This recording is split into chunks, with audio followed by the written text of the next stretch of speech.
നിയമസഭാ തെരഞ്ഞെടുപ്പിന് 1.5 വർഷം മാത്രം ബാക്കി നിൽക്കെ അകത്തളങ്ങളിൽ സ്ഥാനാർത്ഥി ചർച്ചകൾ സജീവമാവുകയാണ്. സിപിഎം ജില്ലാ സമ്മേളനങ്ങൾ കഴിഞ്ഞതോടെ വിവിധ സീറ്റുകളിൽ ആരെ മത്സരിപ്പിക്കണം എന്ന ചർച്ച സജീവമാക്കി. കൊല്ലം ജില്ലയിലെ കൊല്ലം നിയോജക മണ്ഡലം സിപിഎമ്മിന് നിർണായകമാണ്. ഇക്കുറി അവിടെ ഒരു പുതുമുഖത്തിന് നറുക്ക് വീണേക്കും എന്ന് വേണം കരുതാൻ. സൌമ്യ തയ്യാറാക്കിയ സ്പെഷ്യൽ റിപ്പോർട്ടിലേക്ക്. കഴിഞ്ഞ 2 തവണയായി മുകേഷ് വിജയിച്ചു വരുന്ന മണ്ഡലമാണ് കൊല്ലം നിയോജക മണ്ഡലം. സിപിഎമ്മിന് കൃത്യമായ രാഷ്ട്രീയ സ്വാധീനമുള്ള മണ്ഡലത്തിൽ കാലങ്ങളായി ഇടതു സ്ഥാനാർത്ഥികൾ തന്നെയാണ് വിജയിച്ചു കയറുന്നത്. മുകേഷിന്റെ അവസാന വിജയത്തിലൂടെ തുടർച്ചയായി 4ാം വട്ടവും മണ്ഡലം LDFിനൊപ്പം നിന്നു. കോൺഗ്രസ് സ്ഥാനാർത്ഥി ബിന്ദു കൃഷ്ണയെ 2072 വോട്ടിനാണ് മുകേഷ് പരാജയപ്പെടുത്തിയത്. മുകേഷിന് 58,524 വോട്ടും ബിന്ദു കൃഷ്ണയ്ക്ക് 56,452 വോട്ടും ലഭിച്ചു. BJPയുടെ സുനിലിന് 14,252 വോട്ടാണ് ലഭിച്ചത്. ജില്ലയിലെ പാർട്ടിയിൽ നിന്നുള്ള എതിർപ്പുകളെ മറികടന്നാണ് CPM മുകേഷിന് വീണ്ടും അവസരം നൽകിയത്. മണ്ഡലത്തിൽ കാണാൻ കിട്ടാത്ത MLA എന്നായിരുന്നു UDFന്റെ പ്രധാന ആരോപണം. മണ്ഡലത്തിൽ നടപ്പാക്കിയ വികസനങ്ങളുടെ പട്ടിക നിരത്തിയാണ് മുകേഷ് എന്ന് അതിനെ പ്രതിരോധിച്ചത്. കോൺഗ്രസിൽ സീറ്റിന്റെ പേരിൽ നടന്ന തർക്കങ്ങൾക്കും ബിന്ദു കൃഷ്ണയുടെ കരച്ചിലിനും ഒടുവിലാണ് സ്ഥാനാർത്ഥിയായി ബിന്ദുവിനെ തീരുമാനിച്ചത്. DCC പ്രസിഡന്റ് എന്ന നിലയിലുള്ള പ്രവർത്തനവും മണ്ഡലത്തിലുള്ള പരിചയവും പിന്തുണയും കണക്കിലെടുത്തായിരുന്നു അന്നത്തെ തീരുമാനം. പക്ഷേ ആ തീരുമാനം തെറ്റിപ്പോയെന്ന പിന്നീട് പാർട്ടിയുടെ വിലയിരുത്തൽ. EMCC കരാറും ലൈഫ് പദ്ധതിയുമടക്കം ചർച്ചയാക്കിയ UDF ശബരിമല വിഷയവും പ്രചരണത്തിന് ഉപയോഗിച്ചു. അതേസമയം സർക്കാരിന്റെ വികസന നേട്ടങ്ങളായിരുന്നു ഇടതുമുന്നണിയുടെ തുറുപ്പുചീട്ട്. യുവമോർച്ച നേതാവ് സുനിലിനെ ഇറക്കി ശക്തമായ മത്സരമായിരുന്നു NDA ലക്ഷ്യം വെച്ചത്. എന്നാൽ UDFന്റെയും BJPയുടെയും എല്ലാ പ്രചരണങ്ങളെയും തകർത്ത മുകേഷ് തന്നെ വീണ്ടും വിജയം നേടുകയായിരുന്നു. എന്നാൽ അന്നത്തെ സാഹചര്യം അല്ല ഇന്നുള്ളത്. നിലവിലെ MLA ആയ മുകേഷിനെതിരെ വലിയ വികാരം ജനങ്ങൾക്കിടയിലുണ്ട്. കഴിഞ്ഞ ലോക്സഭാ തെരഞ്ഞെടുപ്പിലും മുകേഷ് തന്നെയായിരുന്നു ഇടതു സ്ഥാനാർത്ഥി. കൃത്യമായി CPM MLAക്കെതിരെയുള്ള ജനവികാരം മനസ്സിലാക്കുന്നതിനുള്ള അവസരം കൂടിയായിരുന്നു ആ തിരഞ്ഞെടുപ്പ്. കൊല്ലം നിയോജക മണ്ഡലത്തിൽ ഉൾപ്പെടെ കനത്ത തോൽവിയായിരുന്നു മുകേഷ് നേരിട്ടത്. ഇതോടെ അടുത്ത തവണ മുകേഷിനെ തന്നെ രംഗത്തിറക്കിയാൽ സമ്പൂർണ്ണ പരാജയം സംഭവിക്കുമെന്ന് CPM നേതൃത്വം മനസ്സിലാക്കുന്നുണ്ട്. അടുത്ത തിരഞ്ഞെടുപ്പിൽ മുകേഷിനെ മാറ്റി മറ്റൊരാളെ മത്സരിപ്പിക്കുന്നതിനുള്ള നീക്കത്തിലാണ് CPM.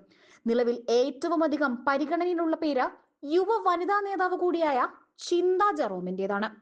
ചിന്തയിലൂടെ അനായാസം മണ്ഡലം നിലനിർത്താമെന്ന് CPM കരുതുന്നു. എല്ലാവർക്കും പൊതുവെ സുപരിചിതയാണ് ചിന്ത. കേരളത്തിൽ ഏറ്റവും അധികം വിമർശിക്കപ്പെട്ടിട്ടുള്ള, ട്രോൾ ചെയ്യപ്പെട്ടിട്ടുള്ള ഇടതു വനിതാ നേതാക്കളിൽ ഒരാൾ കൂടിയാണ് ചിന്ത ജെറോം.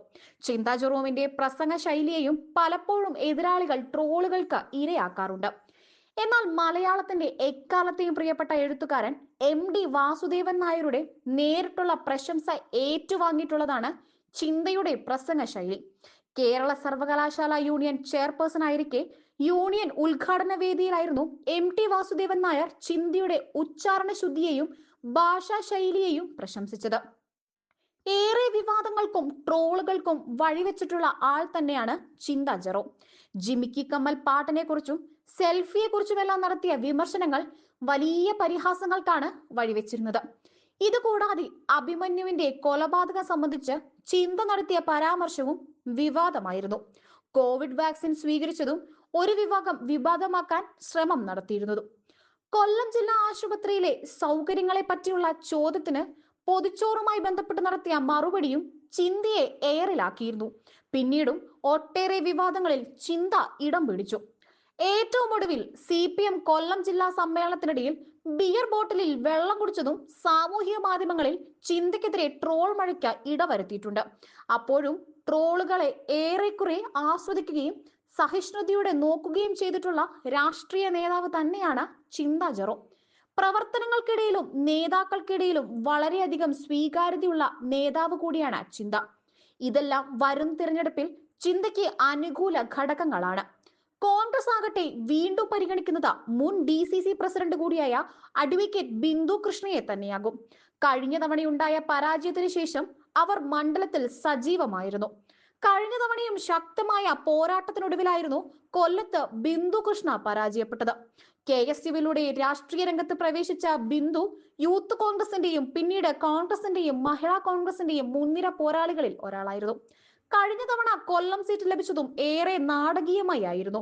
ഒരു ഘട്ടത്തിൽ അപ്രതീക്ഷിതമായി PC വിഷ്ണുനാഥിനെ കൊല്ലത്തേക്ക് പരിഗണിച്ചതും പിന്നീട് ബിന്ദു കൃഷ്ണ കരഞ്ഞതും ഒടുവിൽ KPCC നേതൃത്വം ബിന്ദുവിന് തന്നെ സീറ്റ് നൽകിയതുമൊക്കെ എല്ലാവർക്കും അറിയാവുന്ന കാര്യങ്ങളാണ്. പരാജയത്തിനു ശേഷം പാർട്ടിക്കുള്ളിൽ നിന്ന് തന്നെ പലരും കാലുവാരിയെന്നും ബിന്ദു പ്രതികരിച്ചിരുന്നു.